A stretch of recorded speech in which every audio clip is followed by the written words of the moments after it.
I'm pleased that you're all here tonight. This is a first for us to do something like this, where we do an online artist talk like this. And I really appreciate you, Adrian, being willing to do this. And we've really enjoyed your exhibition in our main gallery. It's up until September 18th. And I would like to publicly recognize the Canada Council for the Arts for supporting all of the activity that we do in the main gallery at ARTSPLACE. So I'll introduce Adrian and then let him run the show. Adrian is a Ottawa-based artist. He's in Ottawa now, working in the, if I pronounce this incorrectly, let me know, the Gammon House Studios. Yeah. And he's been there since 2019. It's a studio sponsored by the city of Ottawa through the Artist Studio program. And his work, as you will see, or have seen probably already, combines egg tempera painting, relief printing and text, and of course, gilding. He's also a part-time faculty member at Concordia University in Montreal and at the Ottawa School of Art. Gor'S artworks encompass theoretical and practical aspects of Byzantine art in relation to the history of Western visual culture and contemporary art. We're a small group here tonight, so I'll leave it up to Adrian to really decide how you may want to ask questions. But at this point, I would suggest that you put your audio to mute, if you know how to do that. And if you have questions, you can use the chat box, and I will look at the chat box throughout. I won't require Adrian to look at that, but if something comes up that's really pressing, I may turn my audio back on and let me know. Yeah. Let you know if there's something that people really need to know. Yes. About, okay? So, but use the chat if you have a question or comment that you'd like to make, and we'll move ahead. So please turn off, everybody's got their mute turned off, and I will do the same, and we'll let Adrian take over. So hello everyone, and thank you, Ted, for the wonderful introduction and for the gallery to invite me for showing my work. As Ted mentioned, yes, I'm based in Ottawa, and here's a picture of my studio. So I will talk first about the context in which I developed my artistic framework. Then I will discuss about materials that I'm using, the technique of painting, the way I use color pigments, and also reveal my artistic intention behind the exhibition. So my approach in this talk is to shift between past, present, and future works, as they are all interconnected and emerge from each other. So this way you can also see how my artistic vision developed through time, and this will help you in better understanding my works. In this slide, I compiled some of my works that I will be talking about. So I'll discuss the personal philosophies that drove my work over the course of nearly 2 decades. Everything that I'm going to say about the meaning of art in my work is based on my own individual life experience and based on what I have studied in art history and philosophy. So for me, paintings are, and my paintings and prints are philosophical images.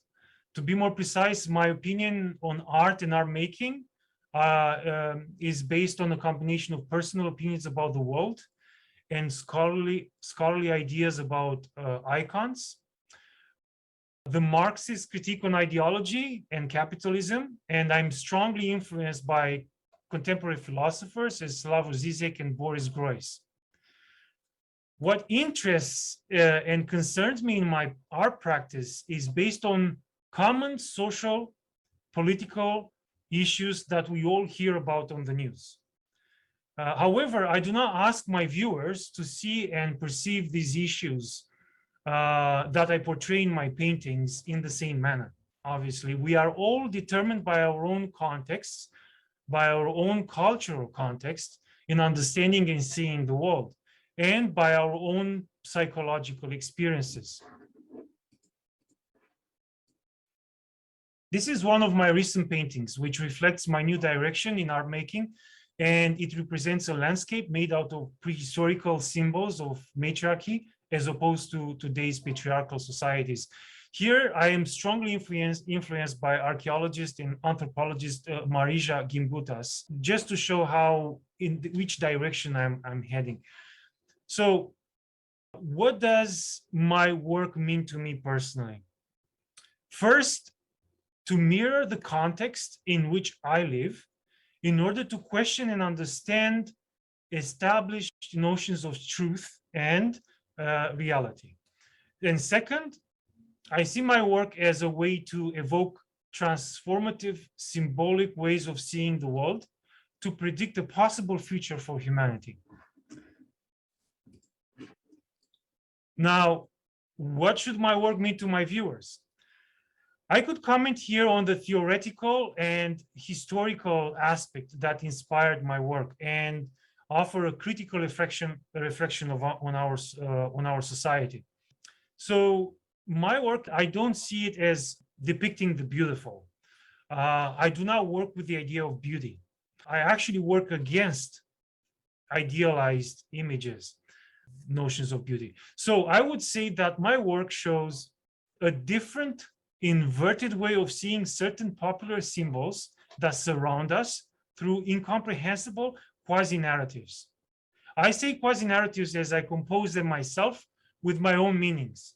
So as I'm not painting for an institution, I'm not painting for a church, I'm not painting for a patron, I do not illustrate recognizable subject matters.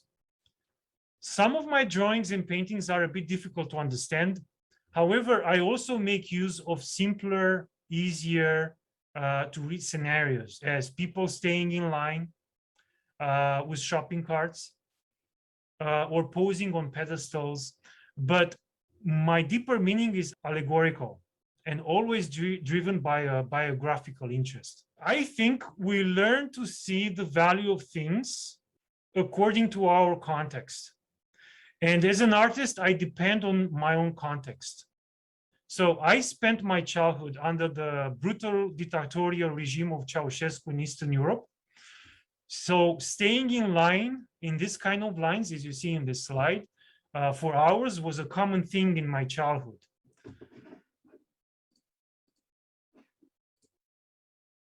However, my childhood was actually quite beautiful, being connected to nature and my grandma, who instilled the love for icons in me, and to see them as connected to maternal love and nature. That is how I began painting icons for walls of icons in churches, like in this photograph. On the left side, you are looking at the work I've done as a Byzantine iconographer. I'm fascinated by Byzantine icons for two reasons. It's interesting to see how groups of people attach the idea of eternity, something that is contained, something that cannot be contained, to a painted, handmade image. And second, I also find it interesting how icons have a political role in society. On the right side, there is an icon of the triumph of orthodoxy, which was made in 14th century, and it stands for the veneration of icons that was endorsed by the imperial and church authorities. And on the left side, you are looking at how icons are venerated in the Christian Orthodox tradition. In the modern era, the veneration of icons is strongly linked to the issues of self-determination and political independence as a nation. So here is just a list of, on this slide, you can see a list of Eastern Orthodox churches. So my interest in art making comes from seeing people venerating the Byzantine icons I have painted for churches in Romania until 2003. So the philosophical, religious, artistic levels of the icon determined my creative vision in exploring the spiritual and political power that images can have on people.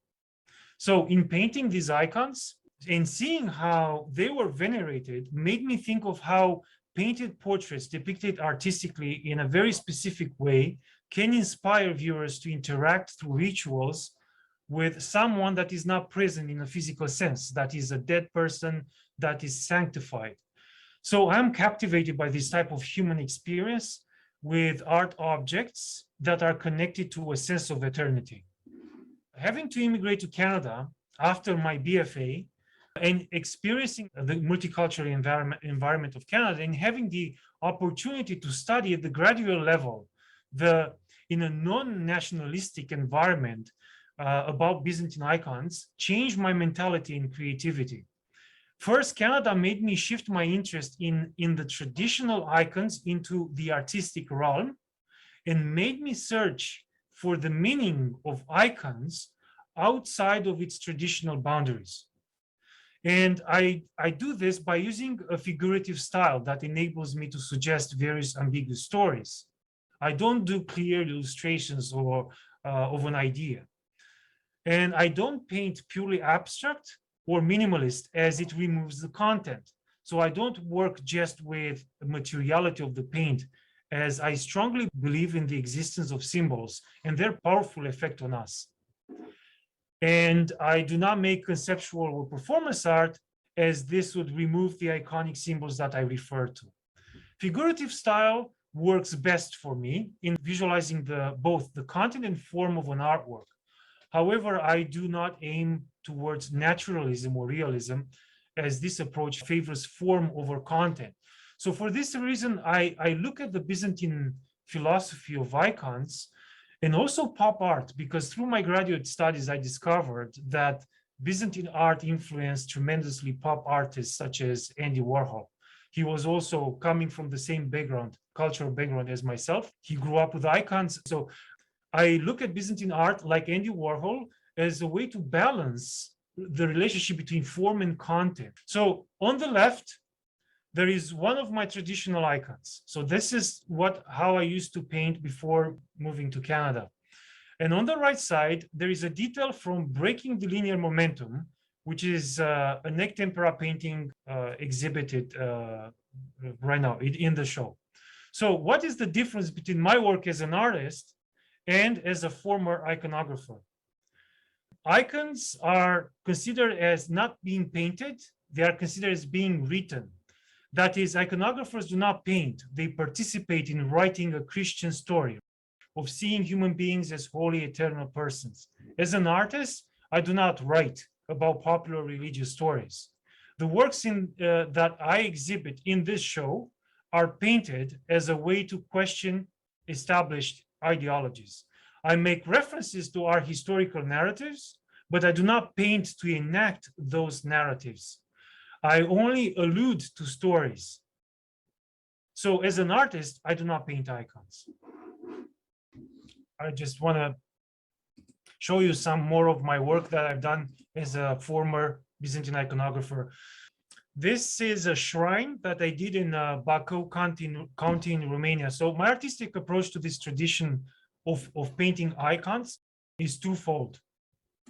On the one hand, I look at the Byzantine philosophy of the image that sets the foundations of Western art to better understand the contemporary art context in which I work, and to question how iconic images function in other non-Byzantine visual cultures, as in consumerism, for instance, social media. On the other hand, I am reusing the iconographic techniques to build a tangible, sensorial, iconic relationship with my own images.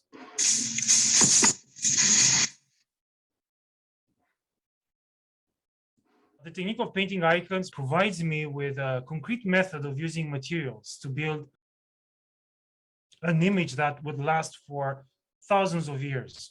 One reason why these paintings are called icons is that they are made with the idea of eternity in mind.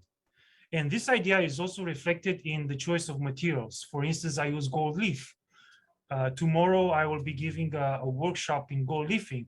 And This is something that I directly incorporate in my art practice. So this sense of eternity in making images contrasts with the fragility of today's digital images. If you look at some examples of Byzantine medieval icons, you'll observe that their colors are still very brilliant.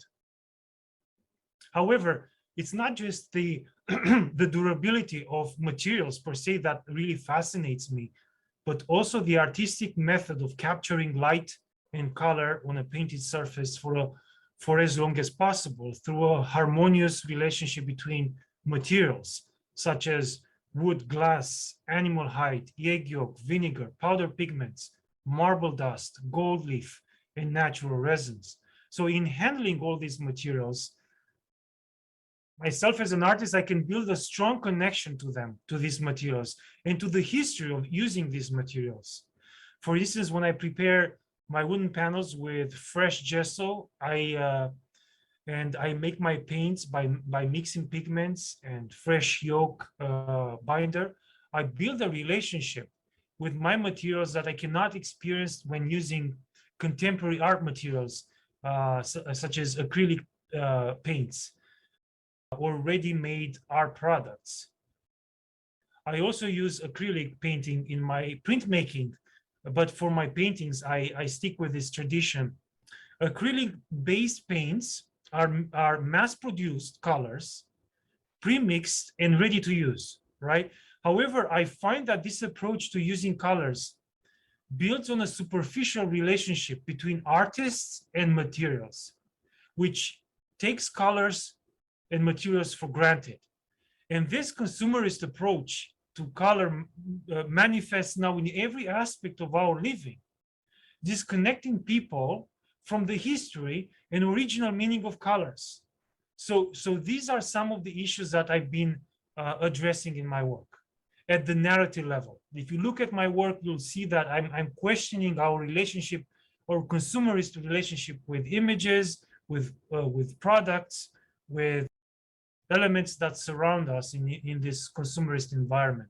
Generally speaking, my artistic content is made by decontextualizing symbols from popular recognizable stories in historical artworks. I do that by connecting and repeating symbols that are not usually seen together in the same context. For example, in this print, I combined the shopping cart, images from Dürer's, Albert Dürer's Apocalypse, hands and feet from religious Western prints, and the Canadian Parliament. My intention in this print is to allude to a story about shopping carts in a Canadian landscape. The compositions of my works are also biographical, as I include elements that mark me in my daily life. I pass by the Parliament on my way to the studio, and I often bump into shopping carts at the corner of the streets. This is a print, also in the show, part of a series of prints which I titled Contemporary Scenes. This linocut portrays the life of an immigrant, of a migrant. I want to talk now about this linocut. This work is entitled Droning in Ecstasy, as it combines drone machines and Western Christian depictions of Christ. This is also in the exhibition. So again, I play with symbols from various cultures and histories to question them, sometimes with irony. The narrative is quite ambiguous. It is hard to tell what is going on. So I'm very postmodern in this sense. You could say that I'm making art without painting, as in writing Byzantine icons. That is, I do not participate in disseminating an established ideology. I'm making subjective scenarios. I'm painting subjective scenarios and connections between concepts and symbols, but I don't see myself as a surrealist artist. I'm not a surrealist in that way because I do not extract symbols from my dreams. I do not draw inspiration directly from nature either, as I do not draw from life models and objects to record impressions or emotions of light, So I'm not like the impressionists or post-impressionists in this way. This is called breaking the linear momentum. So here again, I associate symbols in different ways to decontextualize them, as I usually do. What is different here is that I expanded the pictorial space to have more room in combining and playing and relocating symbols. The work has a pictorial space that opens up from the foreground to midground and background. In the foreground, I have painted with black lines, human-size figures that were also painted in color on glass and printed as relief prints in smaller sizes in the midground and background. The liners are printed on cheesecloth prepared with homemade gesso. In particular, the liner cuts are included in the background of the painting. This is a novel, long-lasting technique of mixing printmaking and painting. The idea of black lines on top of colored imagery, I took it from Andy Warhol. He put the base color first, that is red, yellow, blue, whatever is here, and then put on top of the base color, he put the drawing, the black drawing. That's why he became so innovative and made these contemporary icons. I did the same thing in this painting, obviously in my own way. You may not see the, like Andy Warhol paints in his own way, I paint in my own way, but the philosophy behind constructing the image is there, is the same.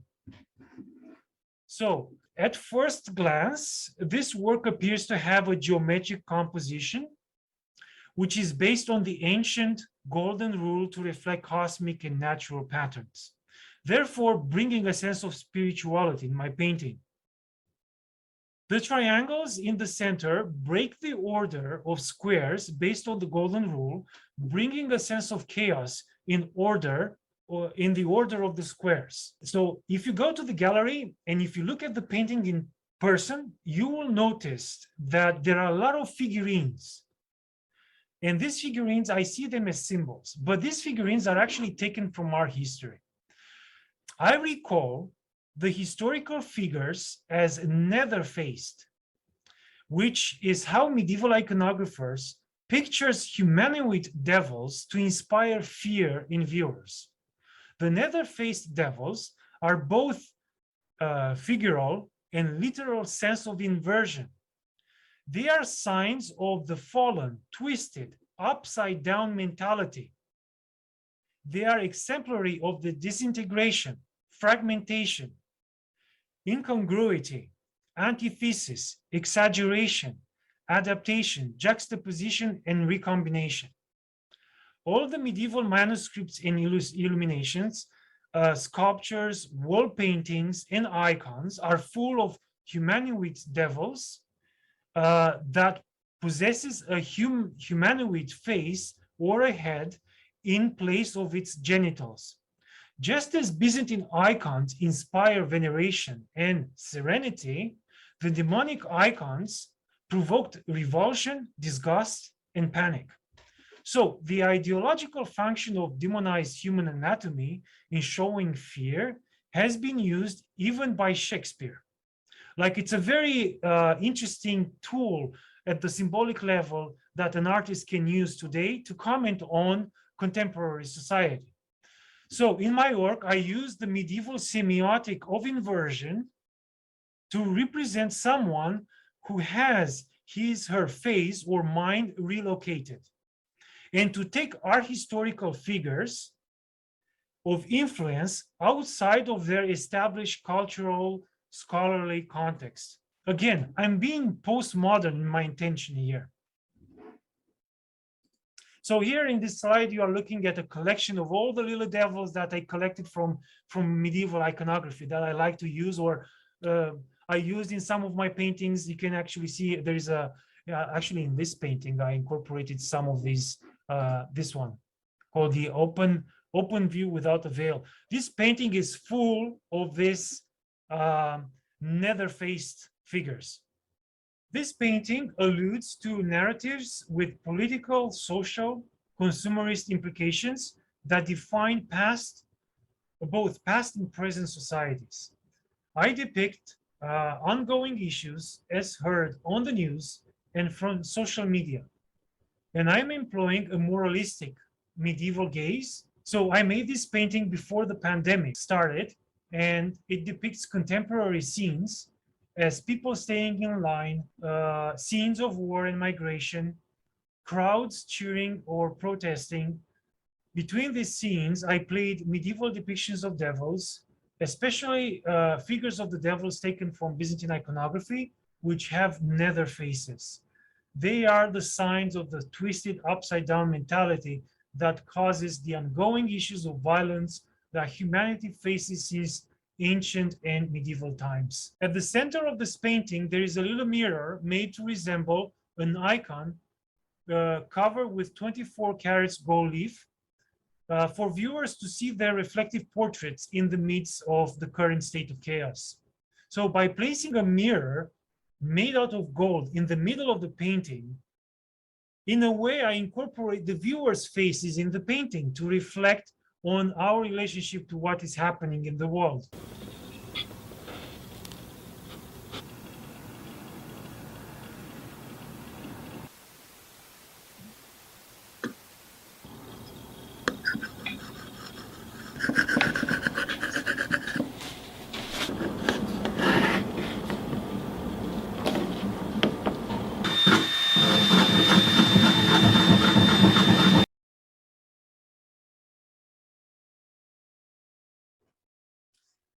Okay, so I see here a comment. I noticed in this painting that the eyes are drilled holes, meaning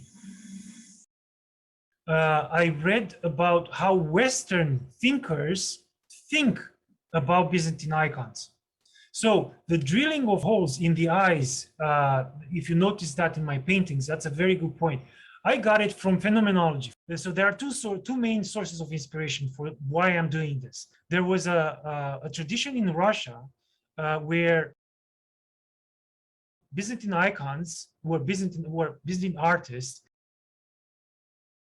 converted the Byzantine icons into something very abstract. They've seen it as a hole in a wall, because a hole stands for presence of absence, right? It's a hole, it's an empty space, and yet it gives you a sense of presence. And the same thing with the pupil in our eye. And that's the symbolic meaning of why I'm doing it. And this is what I got from a French philosopher, Jean-Luc Marion. He talks about this in the icon, is that icons are in fact gazes. When you look at a Byzantine icon, you look at a person that is not present yet is facing you. So when you look at the icon, you recall the presence of that person through your gaze and through the gaze that's painted in the icon, right? So the whole stands for that gaze of the person who's missing, yet you feel it that is present. That's how you venerate icons. You venerate the icon where you enact the presence of the person who's missing, or the person who's depicted in the icon. So the whole stands for that. So it has a very philosophical meaning to me, and it's beautiful to incorporate that into a work of art. I want to talk about this other painting in my show. This is called Iconography Now. I started this work during an artist residency at the Berlin Art Institute a few years ago.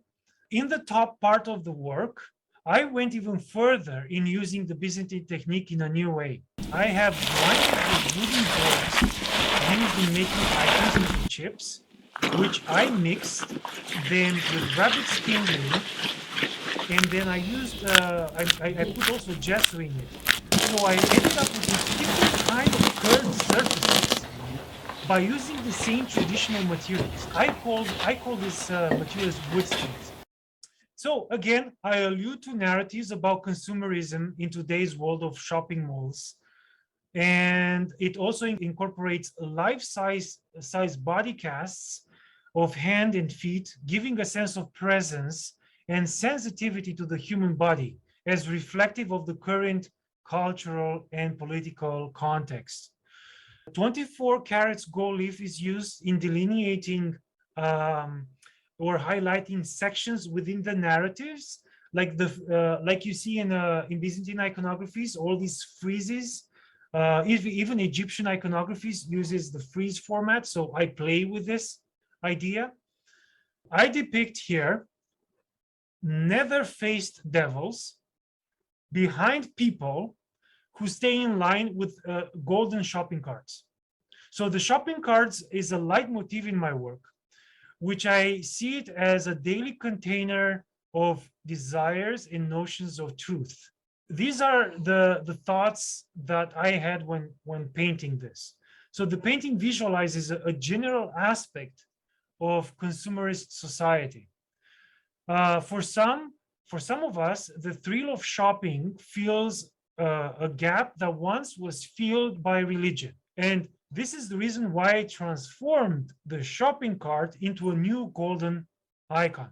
And the reason why I paint the human figures in black and white is to comment on how human identity can be manipulated by an ideology driven by consumerist agenda.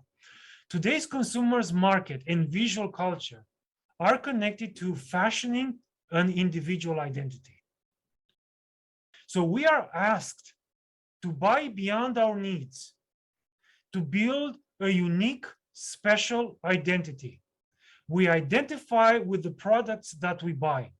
However, this individualized approach to building an identity does not only disconnect the individuals in a society and humans from nature, but also gives the illusion that we are creating a unique identity for ourselves, when in fact, all we do is to imitate prefabricated identities disseminated in our commercialized visual culture and serve corporate interests.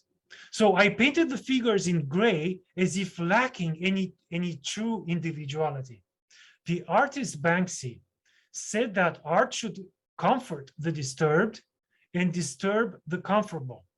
So I believe that art has a healing aspect to it, in the sense that it can visualize, and this is what I do in this work, it can visualize what is difficult to communicate through words. That's what I do. And now I'm excited to talk about this other piece in the show called Plato Crumbling Before Your Eyes. The questions that I pose in this work, during the events that happened during the pandemic, you all know about this, a number of monuments and memorials associated with racial injustice were vandalized, destroyed, or removed. This occurred mainly in US, but also in several other countries. So these events can be compared to the vandalism and destruction of monuments and memorials in the period of iconoclasm during the Byzantine Empire.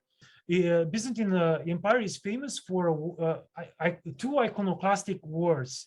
So it's very interesting that what happened during the pandemic is a remake of what happened during the Byzantine Empire against icons. But also these events that happened during the pandemic of removing monuments parallels the period of iconoclasm in the former Soviet Union, also the Cultural Revolution in the People's Republic of China.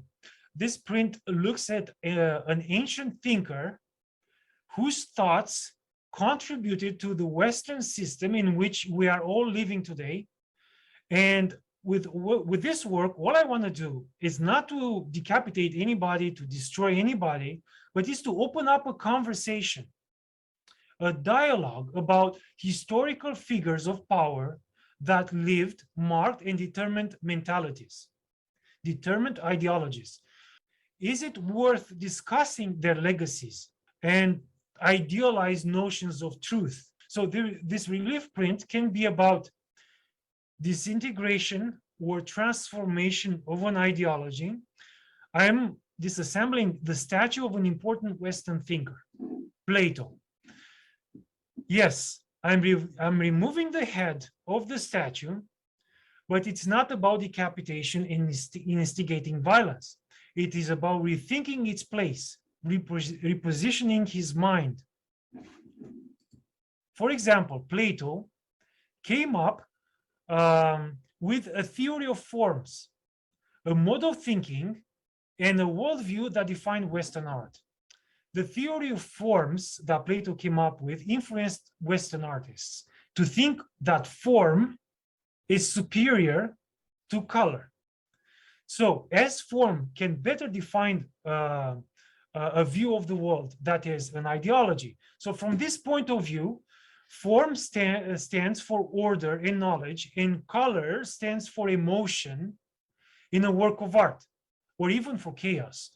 So color has been somewhat dominated in our history in the Western world so color has been dominated by form, to be more precisely, from the ancient art to abstract art. If you take a look at our history from its Western beginnings in Sumerian times, the domination of color by form parallels the development of patriarchal modes of cultural control, from the ancient iconographies of power to the ideals of academic art.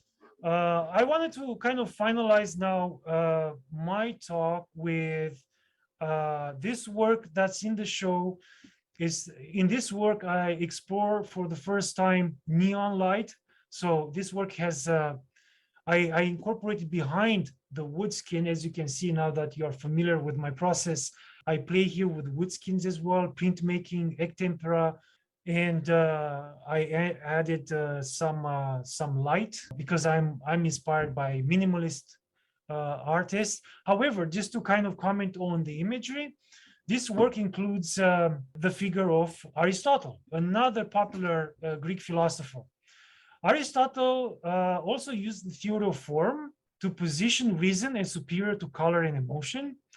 He also said that humans are political animals, as they have the power of speech and representation that aim to persuade the listener and viewer in the direction desired by the speaker or artist. Aristotle also said, unfortunately, and that's why I made a piece about him, he thought that slavery was a natural thing and that human beings came in two types, slaves and non-slaves. In fact, Aristotle seems to have thought that slaves were living tools, rather like domestic animals, fit only for physical labor. So for this reason, I added Aristotle to the list of monuments and memorials removed during the George Floyd's protests. So yeah, I think this kind of concludes my my talk. And yeah, thank you for listening. And Adrian, thank you time. very much for this. This was fascinating, really fascinating. That helped. And we have to keep in touch with your future work now that your studio is available. Yeah, sure. Get in there. I'm very interested in the matriarchal approach, the Venus of Willendorf. That's right. Yeah, there is so much written about it. So now I'm delving into this new information. No, it was wonderful. Thank you very much. And all the participants that are there, thank you too for participating.